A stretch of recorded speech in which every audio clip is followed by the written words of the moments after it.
أهلا ومرحبا بكم من جديد في فيديو تعليمي جديد. كما عودناكم على الدروس القصيرة والممتعة في الخياطة والتفصيل. اليوم معنا تفصيل بندورة الأمهات والجدات على الورق وخطوات بسيطة أي مبتدئات تقدر تنفذهم. إذا كنت مهتمة بالموضوع ما تنسيش لايك للفيديو، اشتراك للقناة وبرتاجي مع حباباتك. ويلا نبداو الفيديو. باش نفصلوا هذا الموديل نحتاج 2 مترات ونص من اي قماش، وانا ننصحكم بقماش فيبران ولا فيسكوز ولا شوازات باسكو يجوا باردين وخفاف. اول نقطه لازم تعرفوها هي انه الموديل يتفصل كل الامام كل الخلف. يعني في الامام كاين قصه اون ديكوب في الصدر ولي بلي، وما بالنسبه للخلف سي بون البنات. راح نشرح لكم الباترون بالورق باش تتوضح الصوره. كما علمتكم طريقة طي القماش في الفيديو السابق نطوه بهذا الشكل، ورابط الفيديو راه في صندوق الوصف اللي مازال ملتحقتش بالفيديو. نطوي القماش على 4 بعد ما نكونوا نحينا 50 سنتيمتر حق الأكمام. بالنسبة للمبتدئات لازم تنحو 50 سنتيمتر هكذا باش ما تدوخوش. القاعدة الآن اللي راح نبدوها واللي هي نصف عرض الكتفين تساوي قيس الرقبة زائد الكتف. شفتوا شحال سهلة يا البنات؟ قاعدة سهلة مهلة هي اللي دايما تبدو بها التفصيل. نعملوا رقبة 7/7 بالنسبة للخلف، وننزل بخط تركيز 18، وراني دايرت لكم فيديو على درس التركيز الفيديو القادم. ونروح للجهة المغلقة ونربط بين 18 و 30 سنتيمتر بخط مستقيم إلى نهاية القماش.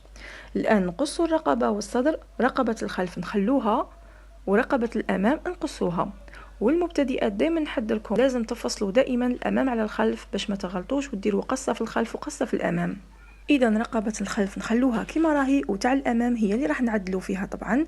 الان نفصلوا على قطعه صدر الامام والخلف، ولازم نبطنوا قطعه الامام والخلف كامله، اما بالفيزلين الطافطه التول، وفي الغالب القماش اللي يتزايد. النقطه المواليه نجيب الجزء السفلي من الجلال ونجيب قطعه صدر الامام والخلف ونحطها هذا مع ترك حق الطيات او التكميشات، وهنا لازم تركزوا. وعندي ملاحظة، ما تحطوش لابياس تاع الصدر هكذا على الجلال، هذا خطأ خطأ خطأ. نحطوه بهذا الشكل الصحيح. الملاحظة الثانية اللي لازم تركزوا فيها معايا خياتي هي أنه لما رسمنا خط التركيز فقط راهي ناقصة حردة تاع الإبط. الحردة راح نعملوها في الجزء السفلي. هاي لكم الطريقة، شفتوها مليح باش ما تدوخوش. ندخل من الجهة المفتوحة ب7 سنتيمتر أو 4 أصابع، وننزل ب7 سنتيمتر كذلك، ونربط بين نقطتين السبعة بقوس صغير. وهنا تكمل عندنا حردة الإبط، ونقصوا الزيادة ونعدلوا أسفل البداية ب3 أو 5 سنتيمتر باش ما تجيش مجونحة من الجوانب. نظن هذه النقطة راكم فاهمينها، واللي ما فهمتش تعاود ترجع عند الفكرة اللي ما فهمتهاش. الآن ندخلوا من جهة الحردة ب8 سنتيمتر باش نخيطوها عادي.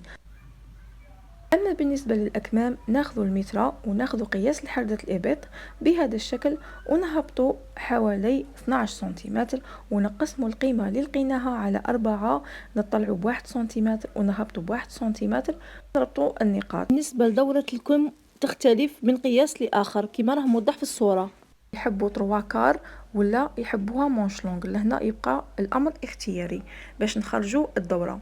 وصلنا لنهايه الفيديو، ان شاء الله يكون عجبكم.